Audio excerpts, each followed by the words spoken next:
Hello everyone, my name is Tiffany Dawson. I'm the Rehab Director at Potomac Falls Health and Rehab, and joining us is my physical therapy student, Wilson from Marymount University. And thank you for joining us for the Right Way Wednesday. Today we're going to discuss the student experience and get an idea of what it's like to be a student in the clinic. Wilson, tell me a little bit about your experience so far. My experience so far has been amazing. This is my first time in a skilled nursing facility, so just coming in the very first day, I could just remember taking a step back and being like, wow, I have no clue what to do. I have a lot of experience in sports, so yeah, there's never a dull moment here. Tell me a little bit about that. What do you mean there's never a dull moment?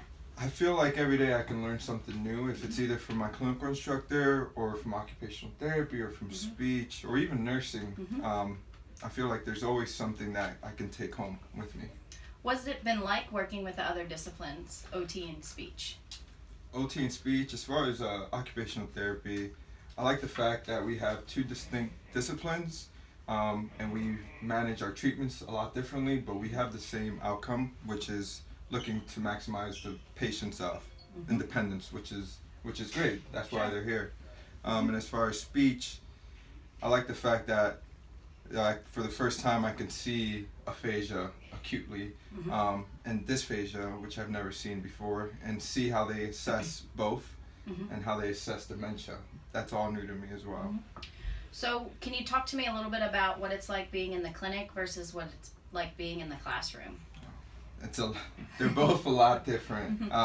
Being in the classroom, you practice a lot with your classmates, of course, but it's never like being in the clinic and actually seeing someone with coordination deficits or seeing someone with hemiparesis or hemiplegia, or even working with someone with dementia. You know, we're taught certain ways to go about a situation, but those don't always work. So it's been a whirlwind of emotions and feelings dealing with different type of patients here. Sure.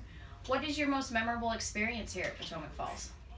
My most memorable, I have a few, but the one that comes to mind right now is working with a patient with multiple sclerosis, and we had him in the parallel bars, and his son was here, and it was just amazing to see how happy they were. You know, we got him standing for the first time, and he took just one step, and hearing his son say that this is the first time he sees his father stand in over 5 years made me feel like what I'm doing is pretty important. Pretty important. Good. So it sounds like overall you've had a pretty good experience here. Yeah. Okay. Yeah. Tell me, do you have any advice for any prospective students that might be thinking about coming into this type of setting? Yeah, just my advice would be open-minded. Every day there's a new challenge here. There's never, like I said, there's never a dull moment. And also just get out of your comfort zone. This subacute setting and being in a skilled nursing facility is not like being in an outpatient setting at all. So just being able to get out of your comfort zone and adjust to the everyday life here is probably my best advice. Okay, great. Well, thank you, Wilson, and thank you all for joining us this week on Right Way Wednesday. I hope that this video was helpful and that we continue to take students and help our professions in the future. Thanks again, everyone. Thank Bye. you.